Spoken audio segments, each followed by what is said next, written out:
Welcome to Searching for History. I'm Erin. This is Rowan. Hello. We have Thora with us today.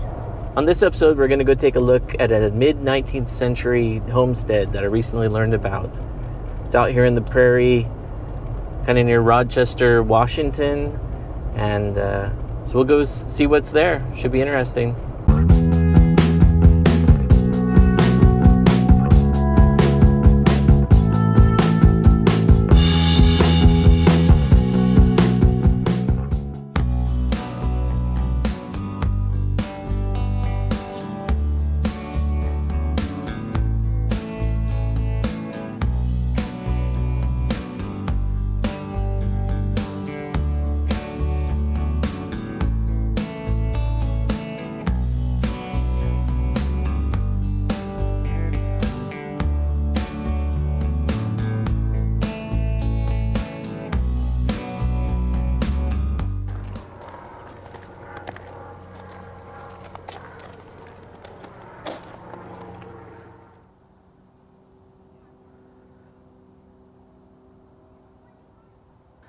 This property was originally obtained by donation land claim.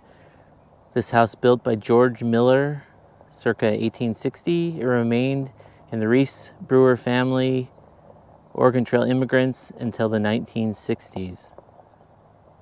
So apparently the state of Washington acquired this land in 1964.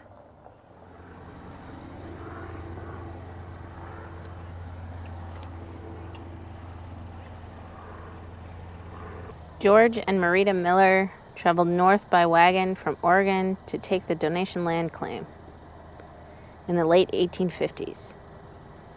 The house was built by Miller. Miller was a farmer as well as a territorial representative, serving as a notary public, county commissioner, and a member of the territorial legislature. The property was sold to Reese Brewer, who was a friend of Miller's, in 1858. The Brewers had 4 children, and Brewer settled here as a stockman, so he raised cattle on the native prairie grasses. After his first wife, Eliza, died, he remarried. They had two more children, and then his second wife also died. They both died of pneumonia. Brewer sold cream to creameries. He was also a member of the territorial legislature. He was the postmaster from 1884 to 1888. And he was also the Justice of the Peace at Grand Mound for 10 years. The Miller-Brewer house is a Greek Revival style house. It's historically significant for its box frame construction. This box frame construction was only used from 1855 to 1875. It was one of the few examples that remains intact in the Pacific Northwest. Unfortunately, we can't see this house today because it burned down in 2017 due to a wildland fire. So we might be able to find something, but we can't see the actual house. So this here, 1937 Metzger map is showing the Fred R. Brewer property right here next to Scatter Creek, which Scatter Creek is right behind these oak trees and between the oak trees and the fir trees back there. I think the house was right here somewhere. I would think because of the monument.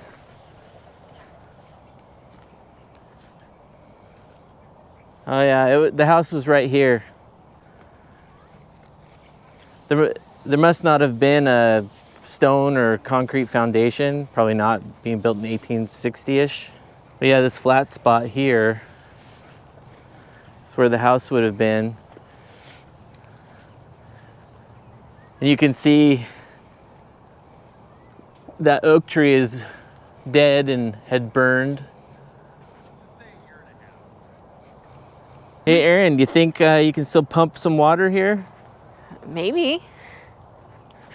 I guess that's a valve rather than a pump. Yeah. So this road here looks like it accessed the back of the house.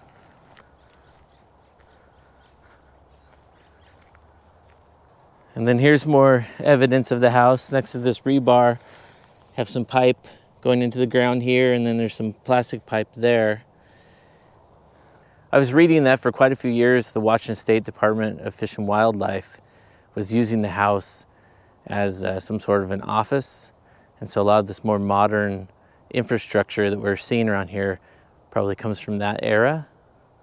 There's still a lot of evidence of the wildfire all over the trees here. You know, it's really unfortunate that they couldn't stop the fire from destroying the house.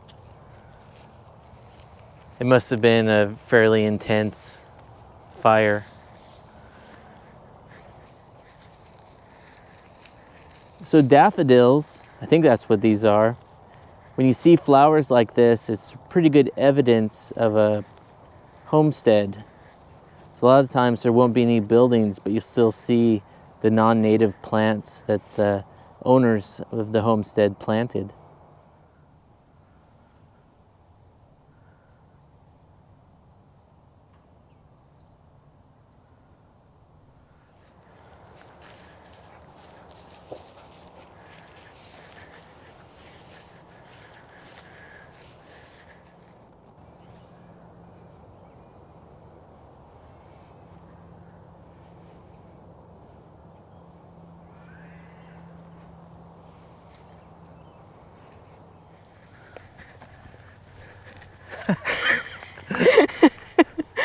So our new star of the show doesn't seem to want to go where we want to go.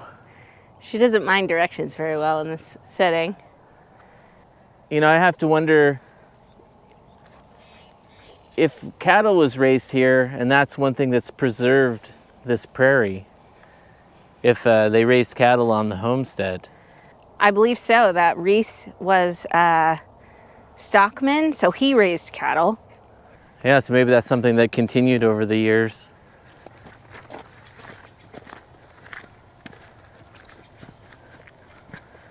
On the Miller-Brewer Homestead is actually a rare, endangered habitat that you have here in Thurston County.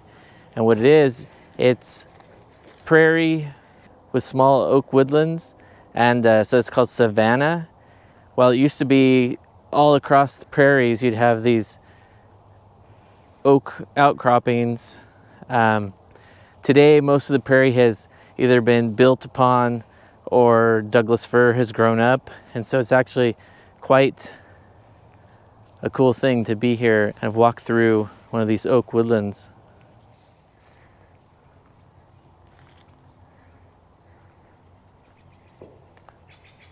Yeah, this oak savanna is pretty cool.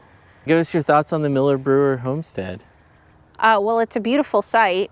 I love the little oak woodlands here in the prairie.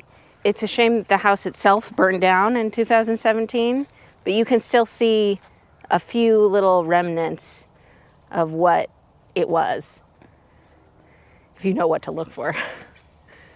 Like I was saying earlier, it's just such a wonderful natural area to walk around in.